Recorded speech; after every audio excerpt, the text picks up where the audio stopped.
And if you have a goal for yourself that seems unreachable, a lot of the goals that I've set for myself, my income goal for this year feels unreachable, but setting those goals and then breaking them down into what you actually need to do to get there is really, really helpful. And knowing that those large goals, if they take a year, 2 years, 3 years, like I said, I'm gonna have my 3-year freelance anniversary, and I feel like I'm finally just like settling into something that really feels right and feels like me and feels advantageous on every single front.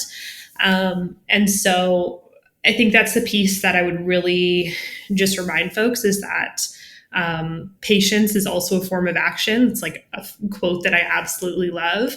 And if you're doing everything right, you're being consistent, you're producing great work, you're getting great testimonials, that income will come if you're taking action. But you sometimes just have to be patient. Welcome to Fractional by Swarm. This is a podcast where we interview top designers, engineers, developers, marketers, and product people who are in the fractional tech space. Take a look at their stories, their journeys, and their passions in life as we help guide you in living your dream fractional lifestyle. Grace Walker is an independent web designer and Webflow developer building marketing sites that are visually stunning and technically sound. She has launched over 90 marketing sites in Webflow and has become a client favorite not only for her designs, but also her organization and project management. Her deep understanding of Webflow allows her to create custom solutions that are tailored to the unique needs of each of her clients, and her commitment to delivering high-quality work has earned her a reputation as a trusted and reliable designer and developer. In this episode of Fractional, we talk about what Grace looks for in clients, the thinking behind her projects, setting income goals and breaking them down to get there, Webflow versus Framer, being patient in your fractional career, and so much more. Once again, this is Alexis, your co-founder from Swarm. Please enjoy the episode. Grace, welcome to Fractional. Hello, I'm so glad to be here. We're so glad to have you. So Grace, tell us a little bit about yourself and your story. Yeah, so I am an independent web designer and Webflow developer. I'm based in Calgary, Canada, and essentially I design and build marketing sites. I work with companies across industries, but primarily tech, consulting, service-based businesses, that kind of thing. Yeah. Awesome. So you're like a full-time Webflow solopreneur freelancer, right? What Yeah. led you to making this decision? Yeah, I've been independent for 3 years. So freelancing, doing web design and Webflow work for the past 3 years. I'll have my 3-year anniversary this July. We're recording in June. And I kind of got set on this pathway working at a studio job, doing the work that I'm doing now, just with a team and in a larger environment. And as I kind of progressed through working at that studio and touching everything, and I realized that I really loved to be client facing, and I really love having control over every aspect of a project. And so I tried going out on my own, like I said, 3 years ago, and really, really enjoyed it. And it kind of stuck. And here I am. Cool. So one thing you talked about in one of your previous interviews was just that you are in control of the quality of the clients and projects that you take. Can you give us a little insight about what your thinking was there? Yeah. So I really enjoy freelancing because you can really steer the direction of your career. You're the only person who can make choices about the type of work that you take on, the type of clients that you want to work with. And I think it's a really unique position as an independent designer, freelancer, or fractional worker that you have so much choice in guiding those decisions. It's hard to guide those decisions because sometimes you just have a volume of work or inquiries that are coming from lots of different directions. And I think it takes a lot of care and thoughtfulness to really decide what you do want to be working on instead of just taking on all of the work that comes your way. And that involves a lot of reflection and trying to really nail down what your values are so that the work that you're taking on, you can make sure that it aligns with those values. So what values do you have, Grace? Like which values do you use to evaluate whether someone is worth working with? Yeah, when I take on a client project, the things that I'm looking for are first and foremost a value fit. So, like I said, I really value efficiency. There's nothing that makes me more happy than a really efficient, well oiled project. And so, what I mean by that is clients who are coming to me with clear goals. With some prep work, they know exactly what they're looking for, what kind of outcomes they're wanting to achieve, and so they have these goals outlined. And to me, that signals efficiency. The other kind of value alignment that I really look for is really just a personality fit. Is this person kind? Are they open to collaboration? Are they open to sharing?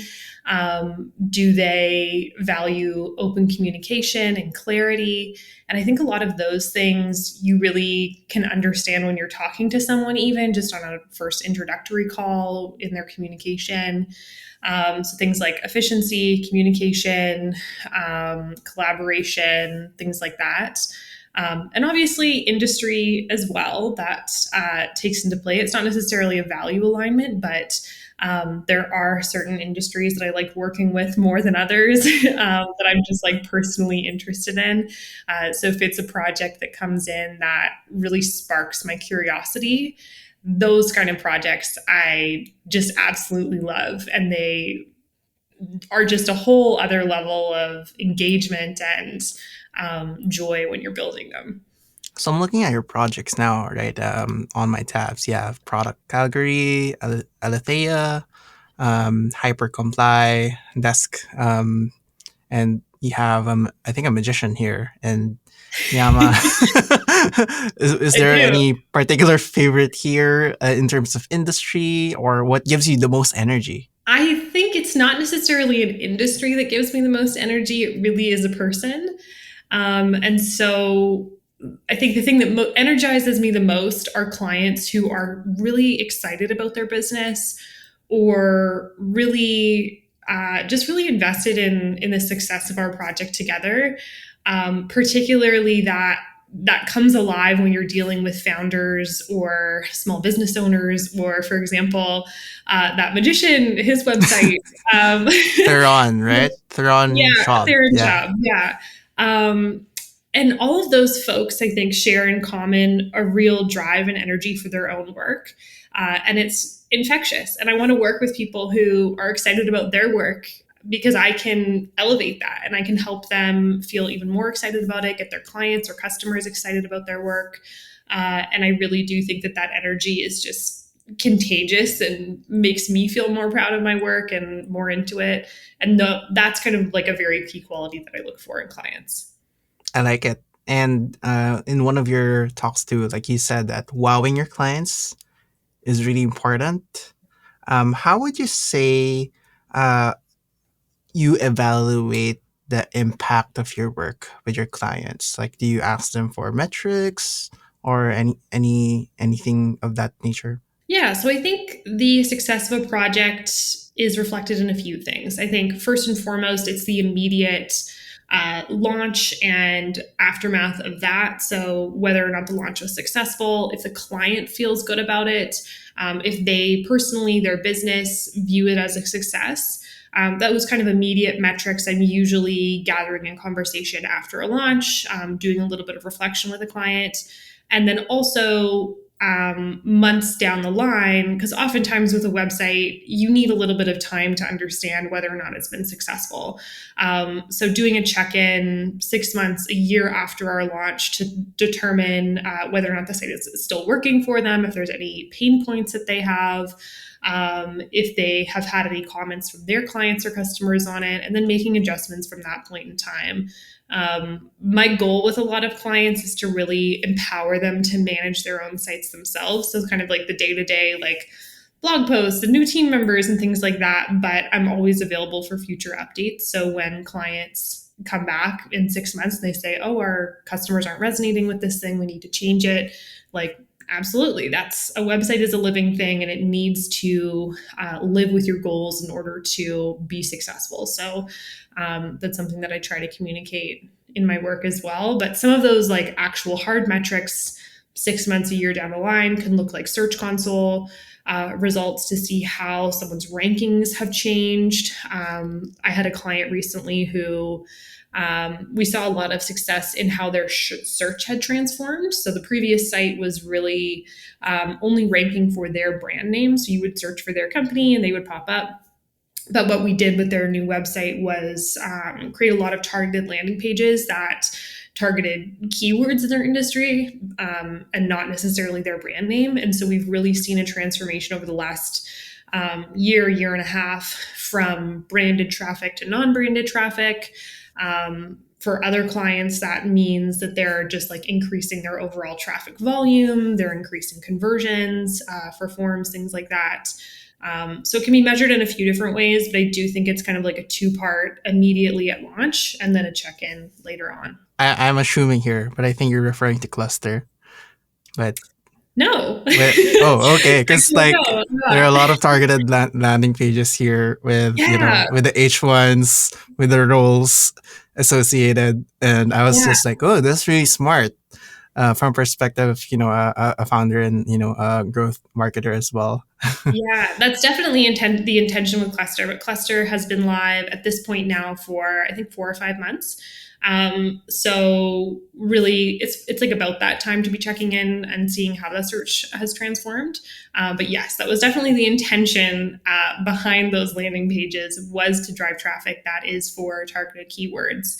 And that's something that I try to incorporate into like a lot of sites if that's what the client's goals are, because that's not always the goal to increase organic search. Like some clients, it's just like not what they're trying to do. And so it's really just understanding someone's goals and then trying to build a site that matches that. One thing that, based on your thread of projects, right, on Twitter, that I think stood out is the recent one, the Enterprise Tech 30 2023. Because Yeah. there's like a filter here, lots of different typefaces, and I guess it's a marketing site, right? But there's some level of functionality here. Like, I was wondering how different it was from your perspective from your other projects. Yeah. So Enterprise Tech 30 was a really interesting project, and it was kind of, in some ways, my ideal project. So I worked with Jared Granger, who is a brand designer, and it was first and foremost his project, and he brought me on to do web design and development.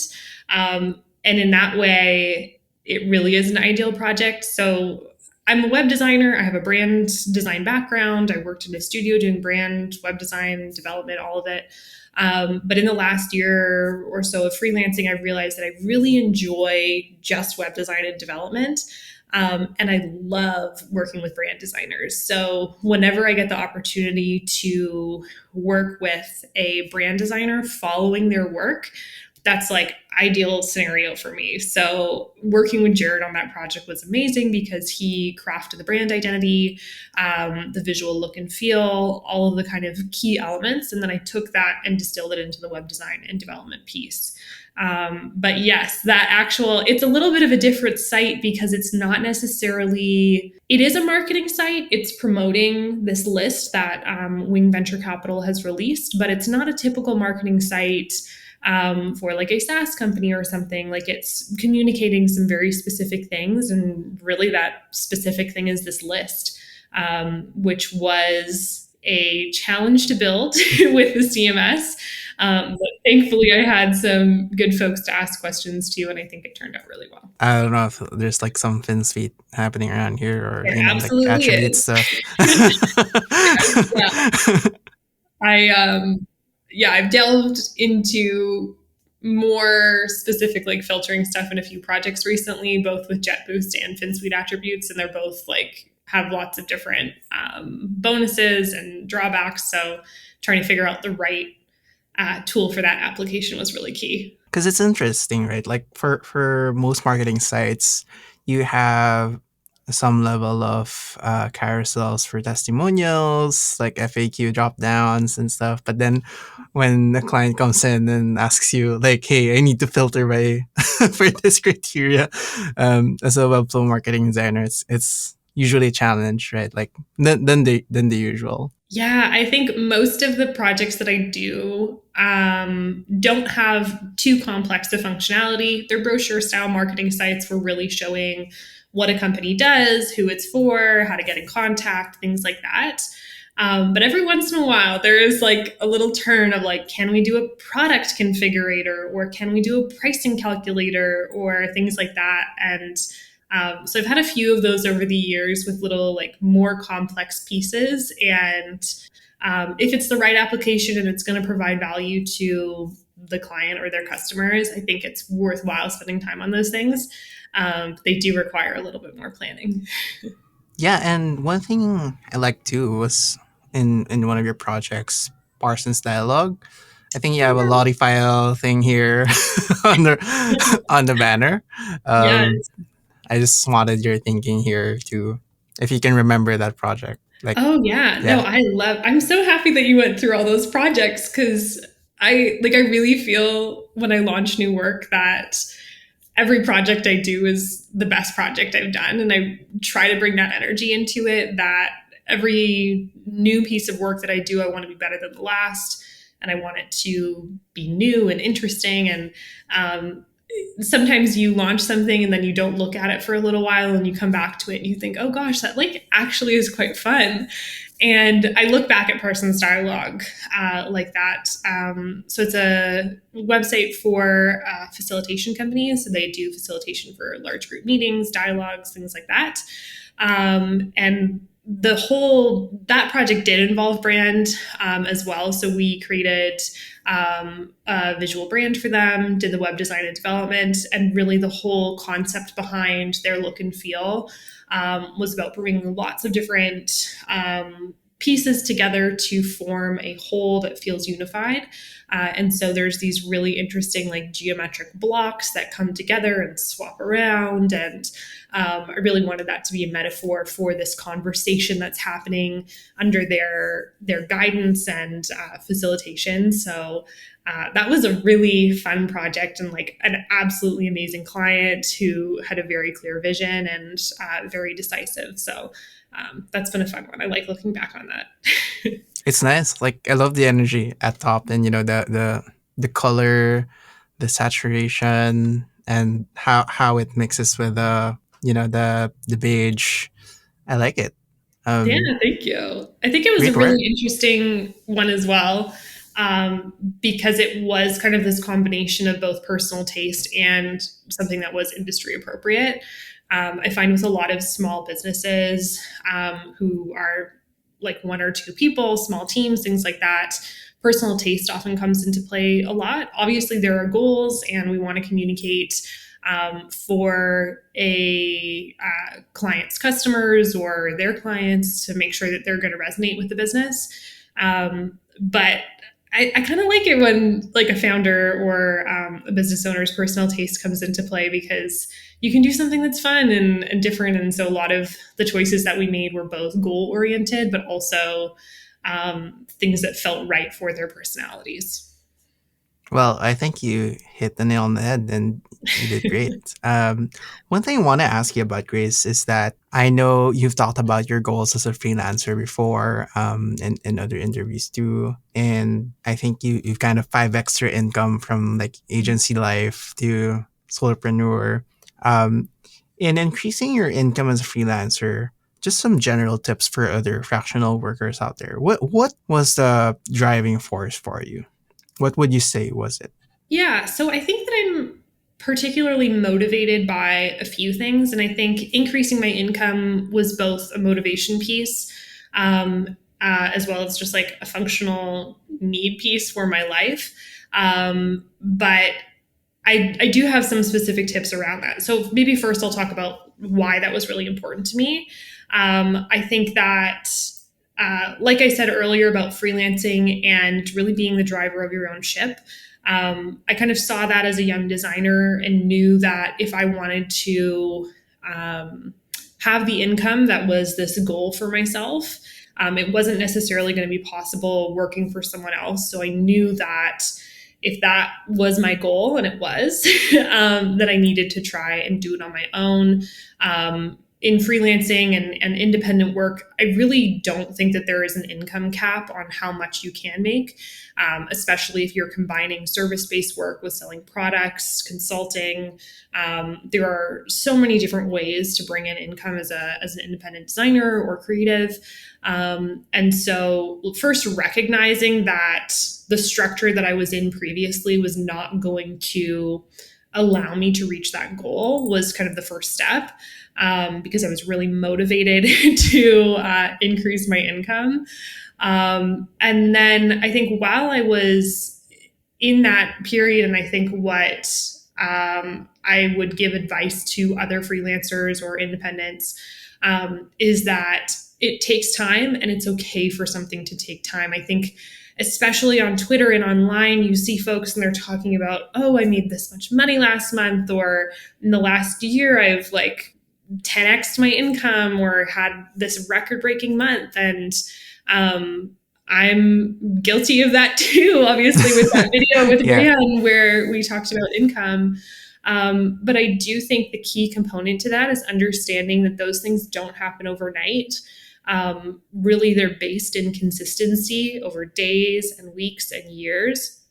And if you have a goal for yourself that seems unreachable, a lot of the goals that I've set for myself, my income goal for this year feels unreachable, but setting those goals and then breaking them down into what you actually need to do to get there is really, really helpful. And knowing that those large goals, if they take a year, 2 years, 3 years, like I said, I'm going to have my 3-year freelance anniversary, and I feel like I'm finally just like settling into something that really feels right and feels like me and feels advantageous on every single front.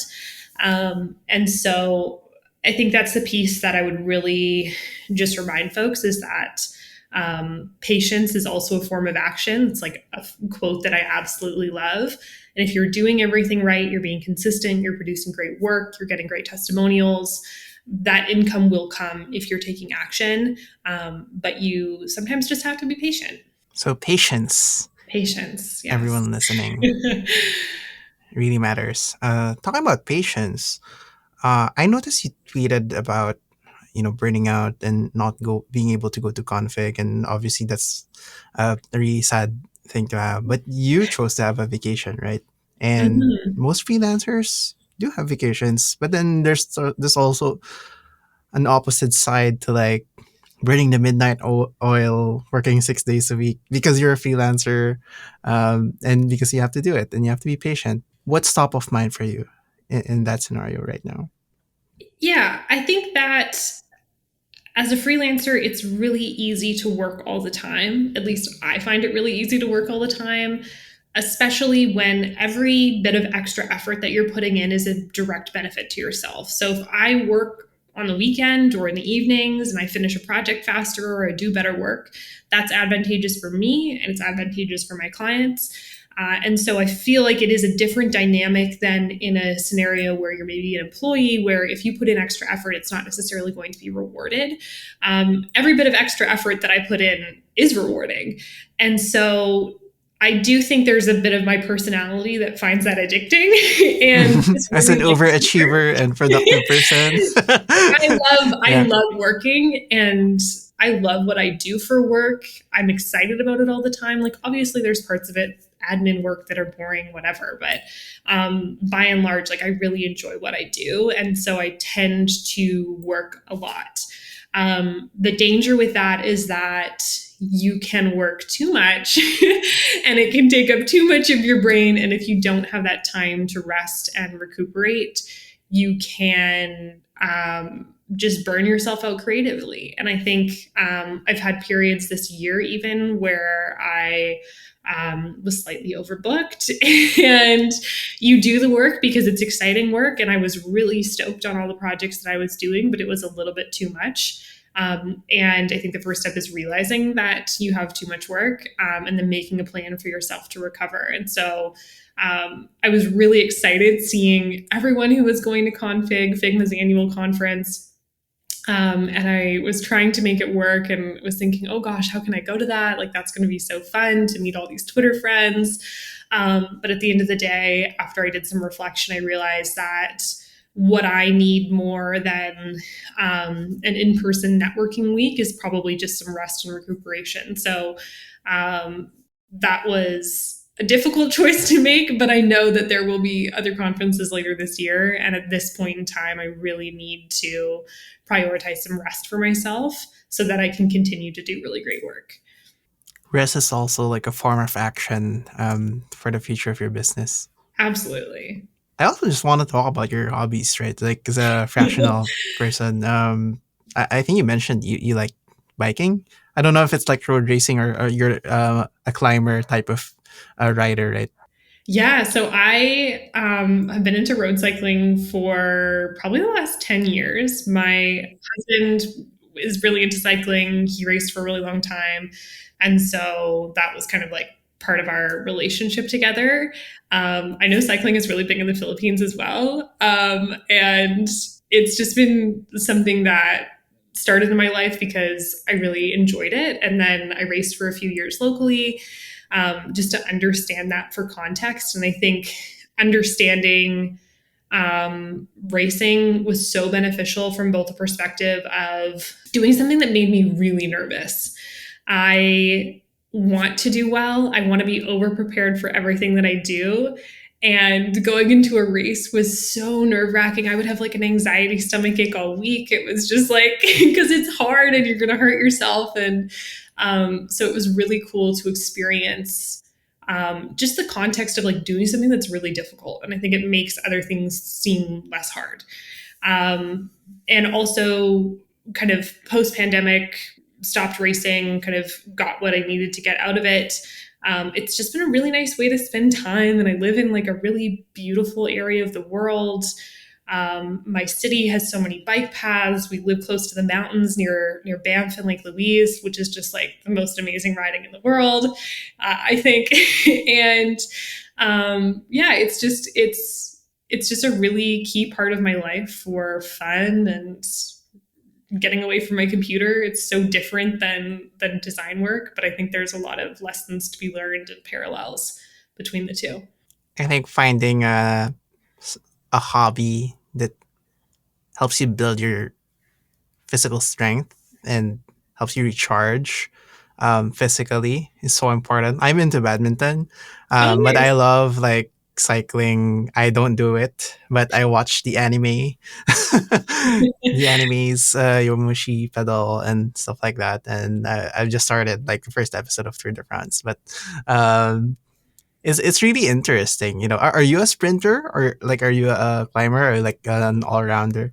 Not really. And I mean, like, I don't race anymore, Mm, so I don't really have a specialty I see. I in see. That's general. cool. But I really like climbing. I get intimidated by climbing a lot, especially on longer climbs. Mm. But something that's like around 5 kilometers, I think is really enjoyable.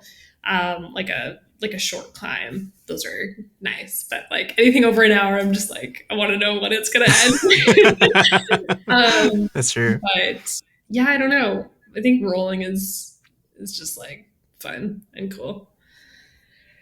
Your goal has always been to work less, or like as a freelancer, it's always been like I want to work less so I can do other stuff than doing the thing. Is that still your mindset now? And like how do you think you're faring? Yeah, I don't know. I think I had probably talked about working less as a goal, perhaps not recently, because I think when I think about that as a goal, working less, obviously that is something that's like usually top of mind. It's something that I set out for myself this year. When I was working at a studio, I only worked 4 days a week, and that was a really nice work life balance.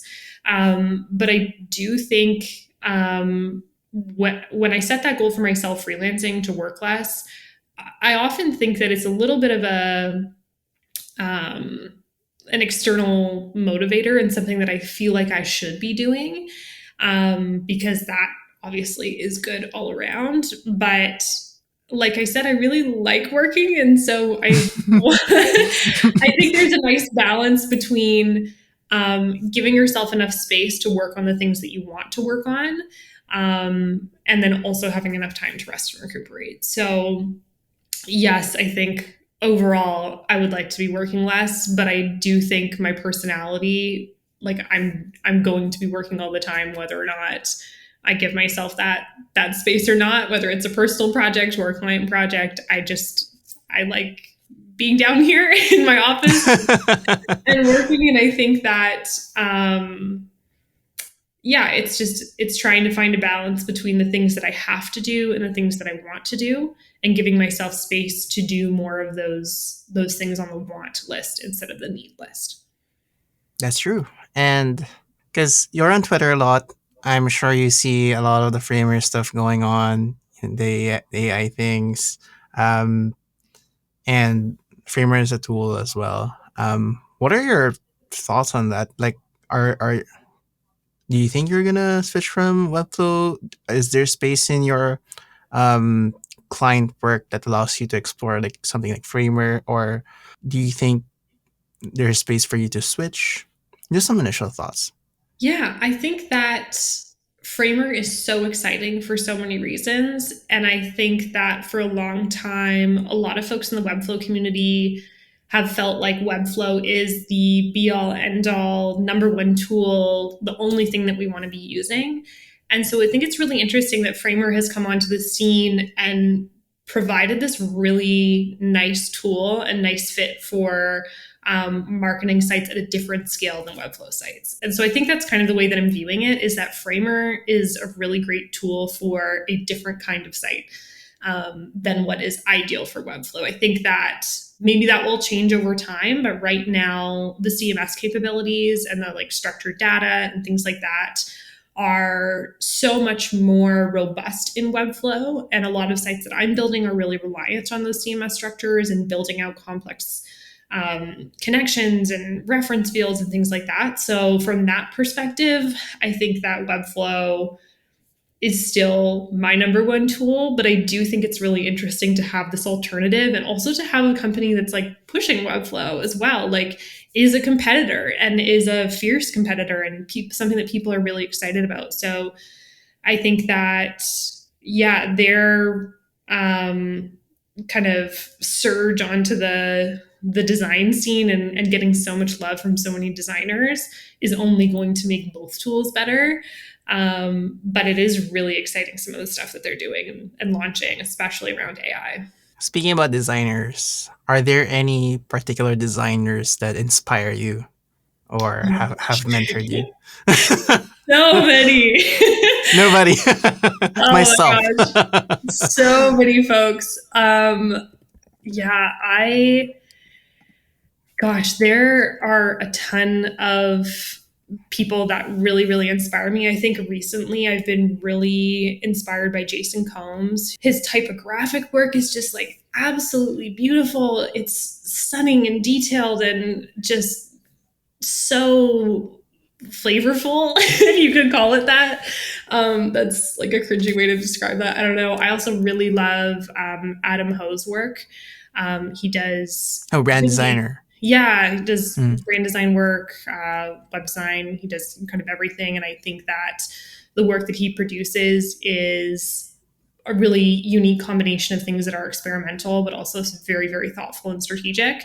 And so I'm always keen to see work that he puts I think out. he's in the Web3 space now, right? I'm not Yeah, sure. yeah, definitely. And then there's a lot of brand designers that I work with that I'm like absolutely inspired by. Jessica Strelioff and Daniela Roy recently launched their studio Good Side. And they, as a team together, just produce so much like detailed, fun, strategic work that has so much personality to it. And I'm so inspired by the brands that they create. And I'm lucky enough to work with them on projects that I get to do web design and development or development only on some of their work. And so that's been really fun. There are so many folks. I'm just like constantly inspired by lots of different brand designers, web designers. Trying to think of some other folks, but yeah, I think those are some recently that have been really, really impactful, and I've just been enjoying their work a lot. Awesome. We'll do a shout out somewhere online for them. And thank you for giving them the love, So Grace, and you may answer it however you want. Grace, what's your advice to all of the fractional designers, engineers, and tech professionals listening to you right now? Do the work that you want to do. Be strategic and thoughtful about what the work that you are really interested in is. Outline that, reflect on it, be very decisive about what you want to spend your time doing, and then pursue it.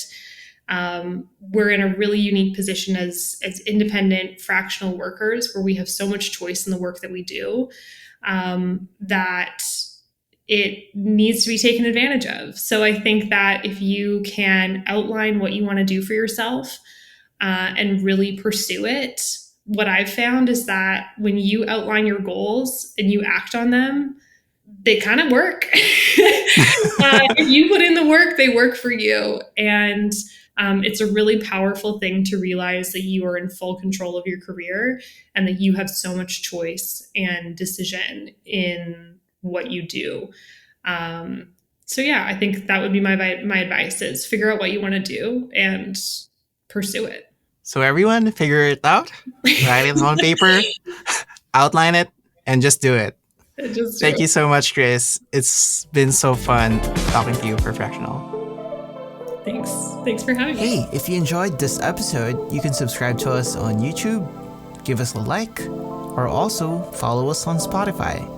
Thanks for listening to Fractional.